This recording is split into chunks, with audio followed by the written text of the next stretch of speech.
Hey, we're live. Happy Monday. It is 11 a.m. Eastern Time. My name is Wayne Pelletier. If you don't know, I'm here 3 days a week at 11 a.m. Monday, Wednesday, and Friday. And with these live shows, I just kind of riff on a topic, try to share some experience, try to share some opinions and ideas. And I definitely have an opinion today. I'm a little worked up, if I'm being honest with you, because we got this new project that I own a web design company called Resonant Pixel Company. It's at resonantpixel.co. And a client, a brand a company we've done a few websites for now, has this sort of parent company umbrella. It wasn't in the scope of previous projects, and I was figuring we wouldn't touch it for a little while because I know due to some regulatory challenges that it's not the easiest move. It's not the easiest project in the world. And they've got to have capacity internally to manage those updates with the state and different government bodies. And that's fine. But what happens when the relationship with whomever made that website sours, or they want to move on, or they make challenges or changes to different parts of their business, and they can no longer work with that firm anymore for whatever reason? It's an issue because I know for a fact, because we've rescued 20 websites this year alone that the brands couldn't access at all, or even if they could, they had no idea how to update it. They literally couldn't make changes to the website. They couldn't find images that were buried in code. And 100% of them are on WordPress. And I've said it before on here, and I'll say it again. WordPress is really powerful software.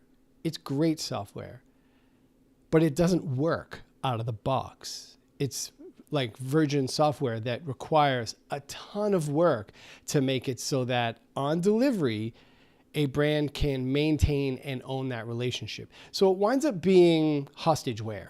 It's gatekeeping, where if a company, a brand, the marketers, the owners, whomever you interact with on the brand side needs to make updates to it, they have to go to the designer or the firm that created it. This is a problem. It pauses marketing. It creates delays. It creates anxiety for, I don't know how big an update this is. I don't know what the level of effort. I don't know what it's going to cost. And these websites, none of them are old. They're all just a couple of years old. And they're already outdated, mostly because the relationship fatigued. Some of the websites were pretty nice, and some of them were very much not very nice. But they had a website. They had no way to update it, and the creator had the keys.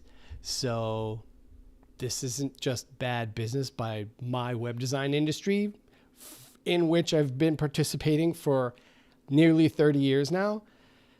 This is a hostage situation. And clients, brands, trust agencies, freelancers, contractors, however you want to color inside or outside the lines on that, to build them tools so their businesses can thrive. And instead, we build them prisons. Historically, I don't. My company doesn't. So when the relationship sours, like I said, things grind to a halt.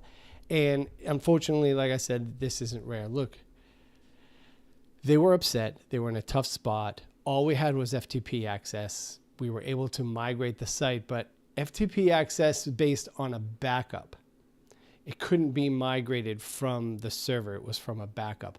So a ton of content had to be moved in once the theme had been moved, and we had a bunch of challenges with that. We're about to start migrating them into Squarespace, and boy, they're going to find a massive amount of relief when they find that it's easy to make updates to the website, and there's no barrier to their ability to be productive. And this is how we serve people positively. This is how we foster growth and progress in their business, by being conduits for throughput instead of barriers. It's absolutely tragic that software that requires so much work to make great is the norm. It's heartbreaking to talk to brands that spent $10,000, $15,000, $20,000, sometimes more, only in a couple of instances ever in my sphere, that they buy this thing and then it's normal for brands and clients to realize that, well, I had this website made, I'm not going to know how to update it, and that's fine. I'll just keep paying them to make those updates. And look, that's fine. Some people don't want to update their websites. Lots of brands pay my company to update their Squarespace website, even though it is dead simple to do themselves, because they don't want to take the time to do it. They're prioritizing their time elsewhere. There's nothing wrong with that. What I have a problem with is when they just flat out can't. That's where the industry that I'm in fails these companies. They fail the people.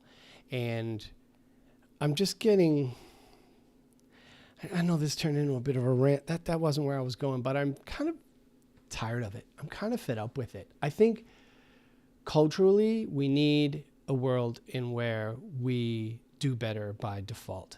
And unfortunately, the default has been in a really bad place for over a decade. And that clients and brands, marketers, owners, leaders feel like this is okay and they haven't held the feet to the fire is tragic. It is absolutely tragic. They wouldn't ask you to create a text document that they couldn't edit with Microsoft Word. But for some reason with websites, totally cool. And I know the tech used to be a lot bigger of a leap. 25 years ago, in 2003, when I think that's when WordPress launched, I started making those websites. I used Movable Type. I used all kinds of platforms in the past. And what I did was move on to other platforms that serve the businesses better. And I think that has served my business well. It can serve other people's businesses well too, because the whole point of a website is business thriving and growing and not a hostage barrier to entry situation where there's no flexibility and they don't feel empowered to do what it is they need to do when they need to do it without somebody else required. So that was my thought today. This did turn into a bit of a rant, and I'm basically okay with that. I know there are people that will be passionate. Someone's gonna find this video one day and disagree with me passionately. That's awesome. Bring it on. I'm cool. Like and subscribe. Leave a comment. Call me crazy. Whatever. I'm down. We can have that conversation. I've made a lot of WordPress websites in the past couple decades, and you can build it in a way that can be delivered and the client has easy access to edit and maintain the pages and the content and even the design. But the barrier to accomplishing that is super high. It's hard to even fathom creating a website that is capable of that level of access for under $20,000 or $30,000. I don't see it. It takes months of work. Therein lies the huge differentiator with a platform like Squarespace. And that's the one I use. Look, if you want to use, oops, I banged on the mic. If you want to use any of the other WYSIWYG style builders, amazing. That's fine. I have no issue with any of that. I have no issue with WordPress, like I said. But build it. Let's build it right. Let's set these people up for success. Let's not be barriers, man. It's not okay. They were upset. They were mad at their former vendor. And when I told them what was going to have to be the workflow in migration, they were disappointed. Not so much in me. It just deepened their disappointment with their previous engagement. And nobody deserves to be done like that. No, nobody. Any of my clients can take their Squarespace website and maintain it, own it, run with it, never call me again. That is the point. No one does. They all want me to continue maintaining it. I have lots of subscribers because they're off doing other things. Different issue. It's wonderful. There's an agreement there. But there's no contract. I don't, even with my subscriptions, they can cancel anytime. There's no minimum time for the subscription. There's no, like if you cancel your cell phone bill back in the day, you owed like the balance on your phone or something like that. There's nothing like that. There's no lock-in. And that's one example of ways to think about throughput. So anyway, I'm done. I'm off my soapbox. I'm off my high horse. I felt good to talk about this. I had this on my mind, but I didn't have the example until very recently. And I was like, oh, yeah. I'm feeling this one this morning. Then I'm a little punchy. Maybe it's the rain. You can't see. There's a window over here. It looks like rain. It's coming down. So I want to do a thumbnail moment. I haven't done this in a little while. I think it's been a couple of weeks since I've intentionally done a thumbnail moment. And this is a punchy one. This is one of my most spicy live videos. It's very spicy, no?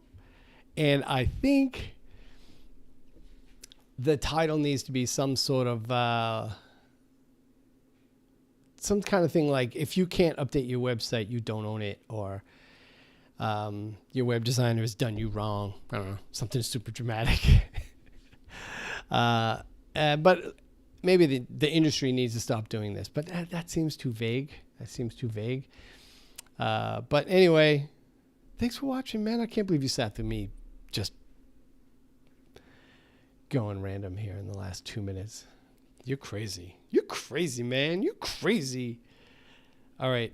I'm going to do a thumbnail moment where I go something like, hey, that might work out. We'll see. We'll see what the thumbnail text, because, I put it behind my head. And that's it. I'll see you Wednesday, 11 a.m. Eastern. Like and subscribe. And hit the thumbs up, please. I would love that. It really helps.